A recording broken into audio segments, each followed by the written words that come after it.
Պարոն Պարսելյան, վերջին շրջանում մենք տեսնում ենք ընդդիմադիր երկու խմբակցությունները ինչքան շատ են խոսում իմպիչմենտի գործընթացից, բայց նաև քաղաքացիներ Ղազարյանը եւ Մալյանը նախաձեռնություն սկսեցին, նամակներով դիմել են падգամավորներին, նախ ինչպես եք արձագանքել նամակներին, եթե արձագանքել եք, եւ ինչ եք կարծում արդյոք իմպիչմենտի գործընթացը այս պարագայում հնարավոր է։ Նամակին ինչպես են վերաբերվել, կարդացել եմ, հետո ուտիլիզացրել եմ, այսինքն ինքը հայտնվել է աղբամանում, որովհետեւ դրան ընթացք տալու ինչ որ բան չկա եւ այլն։ Ես ուրախ եմ, որ մենք արդեն ապրում ենք այնպիսի երկրում, որտեղ քաղաքացին իր բոլոր սահմանադրական իրավունքները կարող է իրականացնել, բայց impeachment-ն ինքը իմ համար ոչ հիմքեր ունի, ոչ հնարավորություններ է սպահին։ Հիմքերի բացակայությունը, առանցքային բացակայությունն է, որ ժողովրդավարական երկրներում հիմնական իշխանությանը փոխելու եւ ժողովրդի սեփական իշխանությունը իրականացնելու ինստիտուցիոնալ գործիքակազմը դա ընտրություններն են։ Եթե այդ ընտրությունները չեն կեղծվում, իսկ դա որևիցե մեկը չի ասում, որ կեղծվում է, նույնիսկ ընդդիմադիր դաշտում, եթե ընտրությունները չեն կեղծվում եւ ժողովրդից չի խլվում իր սահմանադրական, իր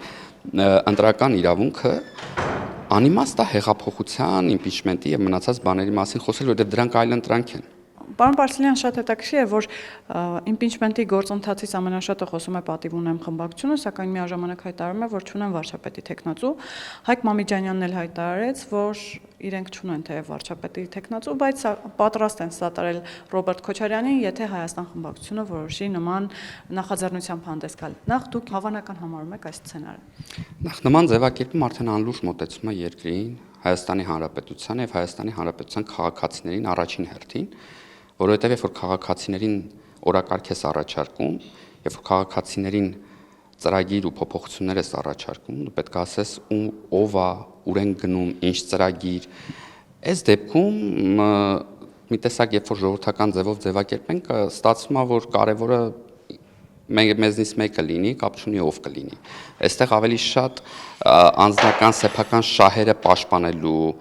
սեփական անվտանգությունը ապահովելու հոտ է գալիս, կոպիտ ասած։ Ես կարծում եմ ամենաանլուրջ բանն է քաղաքական ուժը գնա իշխանության փոփոխության ու չիմանա, թե ով է իր թեկնածուն։ Իսկ Ռոբերտ Քոչարյանի թեկնածությունը ըստ ձեզ լուրջ է, այսինքն կսատարեն նաև հասարակությունը։ Հասարակությունը չեմ կարծում կսատարի, որովհետև հասարակությունը վերջ-վերջո հիշում է Ռոբերտ Քոչարյանի կառավարման տարիները, այդ թվում հիշում ենք նաև մենք։ Գիտեք, օրինակ, հենց փոխկապակցելով էլի խոսում ենք լրագրողների ազատությունից, բայց ես վառ հիշողությանից մեջ տպավորված է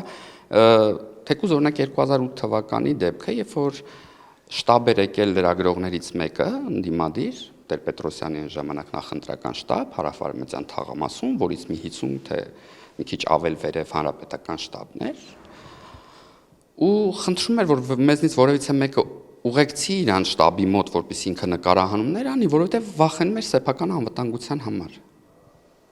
Այդ նույն տարիներին մենք տեսել ենք բռնություններ վստահված անձանց նկատմամբ։ Ես անձամբ իմ աչքերով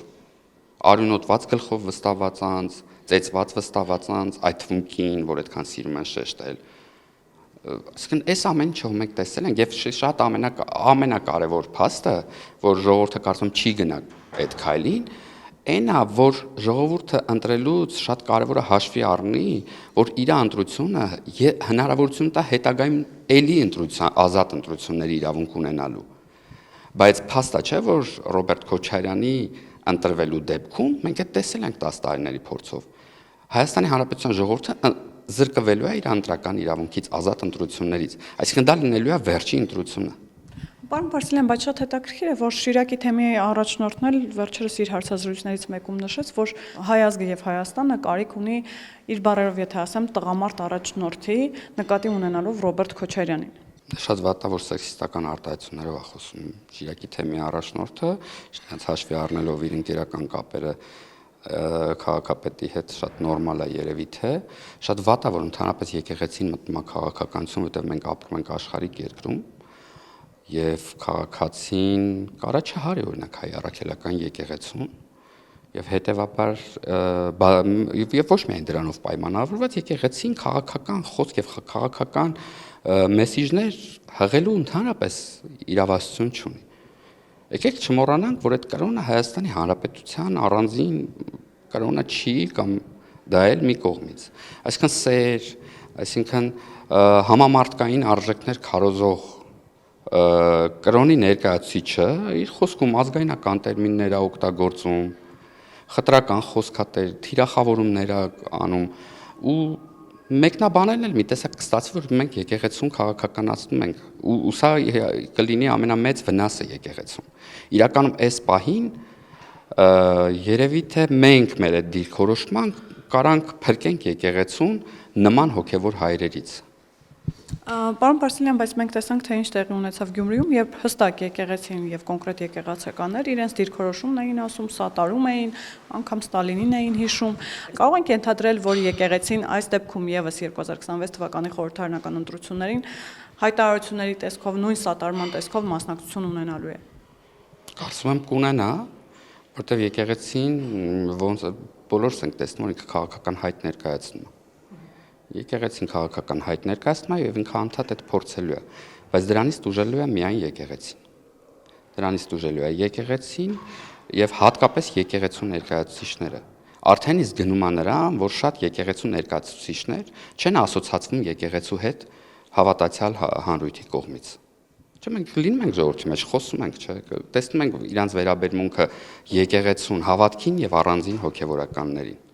Եվ ինչքան իրանք շարունակեն այս գործելավոճը, իրանք այնքան առանձնանալու են եկեղեցուց, այսինքն եթե ես վաղը սքեմ հագնեմ, ես հոգեվորական չեմ լինելու։ Պետքա պատասխանատվություն կրել սեփական ինստիտուտը, այդ հսկայական դարավոր պատմություն ունեցող հայ առաքելական եկեղեցու ստատուսը պահպանելու համար։ Բագրատ Գալստանյանն է նաև ակտիվացել պարբերաբար հայտարարություններով է հանդես գալիս, որ ինքը պայքարում է չարի դեմ։ 21-րդ դարում ընդհանրապես քաղաքականության մեջ չարեր ու չարքերի մասին խոսալ անլուրջ մի քիչ էլի։ Դա էլ հասցնում նրան, որ որոշ падգամավորներ էլ ասում էին, տեսեք, ինքը եկավ անձրևը կտրվեց եւ այլն։ Սա անլուրջ է իրականում։ Բագրատ Գալստյանն ընդհանրապես ես չգիտեմ ինչ է, եկեղեցու հետ ինչ կապ ունի։ Ես իր վերջի խոսքը երբ որ լսեցի, որտեղ թիրախավորվում էր թորներ, երեխաներ եւ այլն, կին, ընտանիքի անդամներ, կամ այդ ատելության խոսքը, կամ այդ դեմքի արտահայտությունը, չգիտեմ, այս ամեն ինչը եկեղեցու հետ ինչ կապ ունի, ուզում եմ հասկանամ։ Արդյոք էս այն եկեղեցին է, որը հանդուրժողականություն է քարոզում։ Արդյոք էս այն եկեղեցին է, որը սեր է քարոզում, համամարտկային արժեքներ է քարոզում։ Եվ արդյոք էս այն եկեղեցին է, որը օրինակ մոլորյալ ոչխարի հետևից է գնում եւ ոչ թե հոտը բաժանում չարքերի եւ չգիտեմ ինչերի։ Ենթադրենք իր գիտակցությամբ մենք մոլորյալ ոչխարներ ենք։ Ենթադրենք, իհարկե տենց չի, բայց իրանց ձևակերպամբ, իրանց բաներով սենց են վերաբերվում։ Էսա լինում խոսույթը, չէ՞, այնտեղ չկա եկեղեցի, ես այնտեղ, այսինքն իր բանը, ես այնտեղ հոգևոր խոսք չեմ լսել։ Ցավում եմ, բայց չեմ լսել։